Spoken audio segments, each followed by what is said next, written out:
धर्म और संस्कृति की आत्मा को गर्भ में समेटे हुए चुटीले निबंध, यह इसका सार्थक को समझ सकते हैं। लंबे समय से अध्ययन अध्यापन से जुड़े डॉक्टर प्रेम शंकर शुक्ल एक प्रखर साहित्यकार है। उन्होंने अपने आचार्यत्व में अनेकों विश्वविद्यालय को अनेक विद्यार्थियों को पीएचडी कराई एवं आपके अनगिनत शोध पत्र प्रकाशित हो चुके हैं। सहज सरल स्वभाव और चुंबकीय व्यक्तित्व के धनी श्री शुक्ल के ललित निबंध अनेकों पत्र पत्रिकाओं में छपते रहे एवं हरदा ही नहीं पूरे देश के समाचार पत्रों में प्रकाशित होते रहते हैं, जिनको इन्होंने पुस्तकाकार दिया है। सजन में झूठ मत बोलो का आग्रह जब मुझसे किया गया तो एक सहज मुस्कान मेरे ओठ पर आई। उन्होंने मुस्कुराने का कारण पूछा। मैंने उनको अवगत कराया कि ये इसका शीर्षक एक फिल्मी गीत से लिया गया है जिसके गायक है मुकेश। यह बहुत लोकप्रिय गीत है, सभी जानते हैं। सजन में झूठ मत बोलो खुदा के पास जाना है। यह फिल्म तीसरी कसम का है जो राष्ट्रपति पुरस्कार से नवाजी गई थी और सुप्रसिद्ध साहित्यकार फणीश्वर नाथ रेणु के उपन्यास पर यह बनी है। मारे गए उल्फात का उपन्यास का नाम था। सुखद संयोग यह है कि इस फिल्म की शूटिंग मेरे ग्राम खिमलासा में हुई थी और बचपन में मैंने ये फिल्म की शूटिंग देखी है, तीसरी कसम की। तो जब इन्होंने कहा सजन पे झूठ मत बोलो के ऊपर आपको प्रस्तावना लिखनी है, तो मुझे बड़ा अच्छा लगा कि कहीं ना कहीं ये नाम मुझसे बचपन से जुड़ा हुआ है, संबद्ध है। और इस फिल्म की शूटिंग मेरे गांव खिमलासा में हुई। श्री शुक्ल जी परिपक्व रचनाकार है। वाङ्मय साहित्य का गहन अध्ययन उनके लेखन में स्पष्टता दृष्टिगोचर होता है।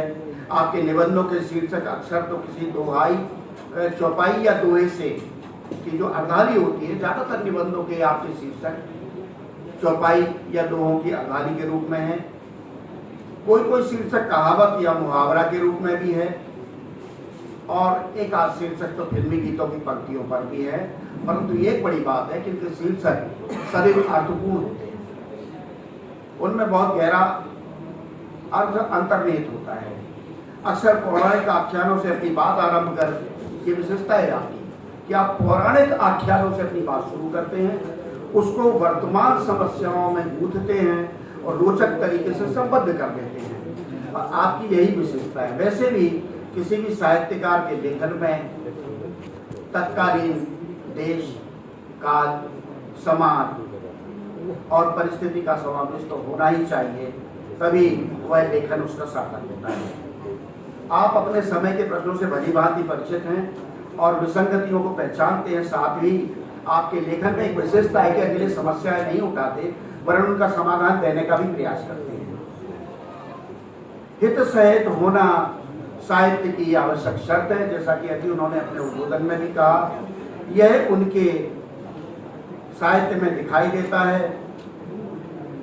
जन सापेक्षता अच्छे साहित्य की एक अनिवार्य पहचान है, सृजन की पहचान है। श्री शुक्ल जी के लेखन में जन सापेक्षता सर्वत्र दिखाई देती है। आप अकेले प्रश्न नहीं उठाते, वरन आपके आलेख समस्या को चिन्हित कर समाधान को इंगित करते हैं। आपके लेखन की एक अन्य विशेषता और भी है। आपके लेखन में व्यंग का स्वतः प्रश्रवण होता है, अपने आप अनायास व्यंग आ ही जाता है, ये चाहे या ना चाहे। इन्होंने जो कुछ लिखा है इनमें बड़े चुटीले व्यंग आ गए हैं। अर्थात आपके लेखन का मूल उत्स अगर कहा जाए तो वह व्यंग है। आप नवकथा, कहानी, आलेख जो भी लिखें, व्यंग उसमें अनायास ही प्रवेश कर जाता है और यही व्यंग की दमदार उपस्थिति आपके आलेखों को रोचकता प्रदान करती है। निबंध बोझ में इसकी एक झलक देखी जा सकती है। कुछ पुरातन प्रेमी घर में भी अकेले होते हैं, वह भी जैसे टूटे खिलौनों को संभाल कर रखते हैं, उसी तरह अनुपयोगी वस्तुओं को भी संग्रहालय में संग्रहित रखा जाता है। इस तरह का वो भी रखते हैं। इसका सबसे बड़ा कारण तो उन वस्तुओं से जुड़ी पितृपुरुष हो या आत्माएं हों, उनकी स्मृतियां उनके मन में होती हैं। उन वस्तुओं को देखकर वो अतीत में पुरानी चीजों को देखकर अतीत में खो जाने वाले व्यक्तियों की संख्या कम नहीं होती। पर मनुष्य पर आकर बात अटक जाती है। हमें इस बात को स्वयं सिद्ध साध्य की तरह स्वीकार करना होगा कि जो वस्तु उपयोगी है तो वह संग्रह की योग्य भी है। मनुष्यों में अनुपयोगी दो तरह के होते हैं, एक निशक्त जन, दूसरे निकम्मे निशक्त जन। निकम्मे लोग, एक निशक्त जन और दूसरे निकम्मे लोग। निशक्त जन तो दया और सहयोग के पात्र हैं, परंतु निकम्मों को तो एक समय तक ही डो पाता है समाज, और ऐसे बोझ पड़ते जा रहे हैं। इनके निकम्मेपन ने जितना आहत नहीं किया जितना उनके चारित्रिक दुर्व्यसनों ने आहत किया है। ये आपके निबंध का एक अंश मैंने आपको सुनाया। ऐसे निबंध चारण भी है जिसमें जो प्रशंसा की चाटुकारिता प्रवृत्ति को सामने लाते हैं। आज के युग में चारण का स्वरूप बदल गया है। आज के युग में चारण चारण नहीं रहा, गॉडफादर हो गया है। गॉडफादर का सद्गुणी होना आवश्यक नहीं है, बिल्कुल आवश्यक नहीं है। सुरुचि संपन्नता, संस्कारों से भी निकटता हो, ऐसा भी कोई आवश्यक नहीं है। ऐसे चारण पालने से सदगति नहीं वरन दुर्गति असंभव है। निबंधों की भाषा का लालित्य इन निबंधों को ललित निबंधों की श्रेणी प्रदान करता है। उदाहरण निबंध तुम जब याद आए, बहुत याद आए में देखा जा सकता है। हितैषी व्यक्ति ये कहते हैं कि हितैषी व्यक्ति कपास की तरह होते हैं। कपास लोड़े जाने, काटे जाने और बुने जाने का कष्ट सहकर भी वस्तु रूप में परिणत होकर दूसरों के गोपनीय स्थानों को छुपाता है। उसी प्रकार हितैषी स्वयं कष्ट उठाकर दूसरे किसी के दोषों को ढकता है, जिसके कारण ही यह संसार वंदनीय बनता है। हितैषी संत वृत्ति के होते हैं, विरोधी असंत वृत्ति के व्यक्ति होते हैं। कोरोना काल पर भी आपकी कई रचनाएं हैं। नारी सशक्तिकरण की आपकी कई रचनाएं हैं। आपके आलेखों में वर्तमान समय की समस्याओं पर गहन चिंतन होता है। विषय का विश्लेषण आप भलीभांति करते हैं। निबंध व्यक्ति लोग के प्राणी का उदाहरण द्रष्टव्य है। स्पर्श से अनेकों रसों का बोध होता है, आप कहते हैं, जैसे रति, हंसी, शोक, क्रोध, उत्साह, वात्सल्य, घृणा, विस्मय, भय और शांति। वर्तमान समय में तो छोटे छोटे बच्चों और बच्चियों को भी स्पर्श की भाषा समझाई जा रही है। बच्चे बड़ों से अधिक गुड टच और बैड टच के भेद को समझने लगे हैं। स्कूलों में यही हो रहा है। भोलेपन के कारण क्रिया की प्रतिक्रिया अधिक स्पष्ट उजागर तो नहीं होती, किंतु सामीप और दूरी से मन के भाव तो ज्ञात हो ही जाते हैं। देश की वर्तमान दशा पर दृष्टि बदलेगी तो राष्ट्र बदलेगा में भी आपने बड़ी महत्वपूर्ण बातें कही हैं। मैं शार्ट करता जा रहा हूँ अपने निबंध को। साहित्यकार जो सृजन करता है वह समाज की नब्ज ही नहीं होती, वरन उसके चिंतन की गहराई, स्वभाव, उसके मन मस्तिष्क के विचार और स्वभावगत विशेषताओं की झलक भी उसमें रहती है। मेरे कहने का मतलब ये है, साहित्य सिर्फ समाज की बात ही नहीं करता, उसके दिमाग में समाज को लेकर, विषयों को लेकर क्या पक रहा है, उसकी प्रवृत्ति भी उसके लेखन में झलकती है। गीता का उपदेश भी निष्काम कर्म की बात कहता है। आप भी अपने निबंधों में ऐसी बात कहते हैं।